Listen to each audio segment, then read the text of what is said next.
ඊළඟට කරන්න යන්නේ මගේ වෙබ් පේජ් එකට බැනර් එකක් ඇඩ් කරලා ඒකට පැරග්‍රාෆ් එකක් ඇඩ් කරගන්න එක. මම යනවා මගේ කෝඩ් එකට ගිහිල්ලා මෙන්න මේ බොඩි ටැග් එක ගාවට යනවා. ගිහිල්ලා මෙන්න මෙහෙම div ටැග් එකක් ඕපන් කරගන්නවා. ඊට පස්සේ මෙන්න මෙතන මම ඉස්සෙල්ලාම h1 එකක් ලියා ගන්නවා. h1 එකක් මෙහෙම ඇඩ් කරනවා. ඊට පස්සේ මෙන්න මේ පැරග්‍රාෆ් එකයි ටයිටල් එකයි මම ඇඩ් කරන්න යන්නේ මගේ h1 එකයි පැරග්‍රාෆ් එකයි විදිහට. මම මේක නෝට්පෑඩ් එකකට කොපි කරගෙන තියෙනවා. මම ආපහු එතනින් කොපි කරගෙන මගේ ෆයිල් එකට පේස්ට් කරගන්නවා. හරි. ඊළඟට මම මෙතන දෙන්න යන්නේ පැරග්‍රාෆ් එකක්. මම p කියලා ටයිප් කරනවා. ඊට පස්සේ මෙන්න මේ පැරග්‍රාෆ් එක කොපි කරගන්නවා. කොපි කරගෙන මම ඒක පේස්ට් කරනවා මගේ HTML කෝඩ් එක ඇතුළට. මෙන්න මෙතනට.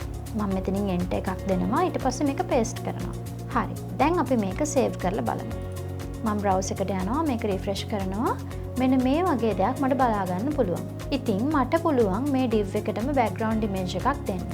එහෙම නැත්නම් මට ඊට උඩින් background image එක position කරන්නත් පුළුවන්. මොකද මම banner image එකක් add කරන හින්දා. මම මෙන්න මේ h1 එකටත් උඩින් image එක මෙන්න මෙහෙම add කර ගන්නවා. img tag එකක් දෙනවා. ඒකේ ඇතුලේ මම src කියලා මගේ image එකේ link එක දෙන්න යන්නේ. ඉතින් ඊට කලින් මම මගේ image එක තෝරගන්නවා. මම මෙන්න මේ විදිහට මගේ downloads වලට යනවා. ගිහිල්ලා මෙන්න මේ image එක copy කරගන්නවා. ඊළඟට මම එනවා මගේ project folder එක ඇතුළට. project 25 කියන එක.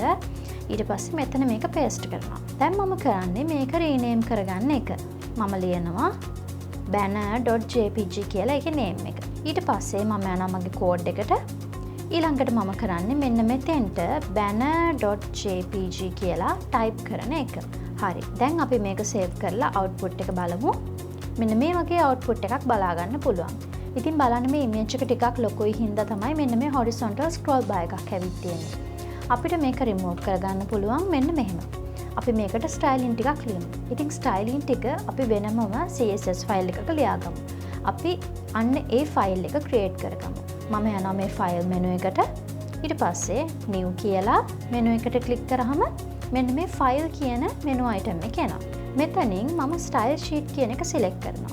ඊට පස්සේ open කියන එක මම click කරනවා. හරි. දැන් මම මෙන්න මේ default code එක මුලින්ම remove කරගන්නවා. ඊට පස්සේ මගේ image tag එකට අදාළ styling එක මම ලියන්න යන්නේ. ඉතින් මට තියෙන්නේ img කියලා type කරලා space එකක් තියලා curly brackets ඇතුලේ මගේ styling ටික ලියා ගන්න. ඉතින් මම මෙතන ඉස්සෙල්ලාම දෙන styling එක තමයි width 100% කියන එක. දැන් මම මේක save කරලා මගේ browser එකට යනවා. ඉතින් මේක අපි save කරන්නේ ඒ ෆයිල් එක අපේ HTML ෆයිල් එක තියෙන තැනමයි. මම name එක දෙනවා style css කියලා. ඊට පස්සේ මම මගේ index ෆයිල් එකට ගිහලා මේක link කරගන්නවා. මම මෙතන enter එකක් දෙනවා. දීලා මෙන්න මෙතන link කියන tag එක දෙනවා. ඊට පස්සේ මම මෙතන rel කියලා ෆයිල් type එක දෙනවා style sheet කියලා. ඊට පස්සේ මම href කියලා මගේ ෆයිල් name එක දෙනවා. මොන ෆයිල් එකේ name එකද? මගේ CSS ෆයිල් එකේ ෆයිල් name එක. style.css.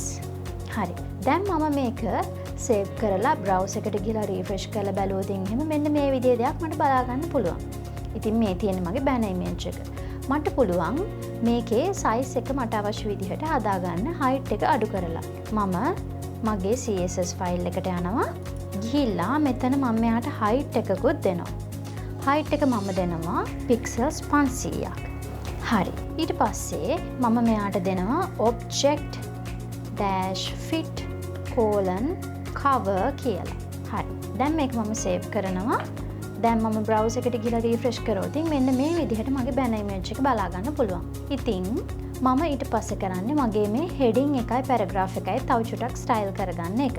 මම යනවා මගේ code එකට ගිහිල්ලා මගේ h1 එකට මම styling ටිකක් ලියනවා මෙන්න මෙහෙම. මම දෙනවා එයාට font family එකක් මෙන්න මෙහෙම. ඊට පස්සේ එයාට මම font size එකකුත් දෙනවා. font dash size pixels මම දෙනවා 60ක්. ඊට පස්සේ මම text align එක දෙනවා center කියලා. හරි.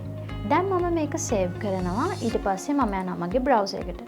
ගිහිල්ලා මේක මම රිෆ්‍රෙෂ් කරාම මෙන්න මේ විදිහේ අවුට්පුට් එකක් මට බලා ගන්න පුළුවන්.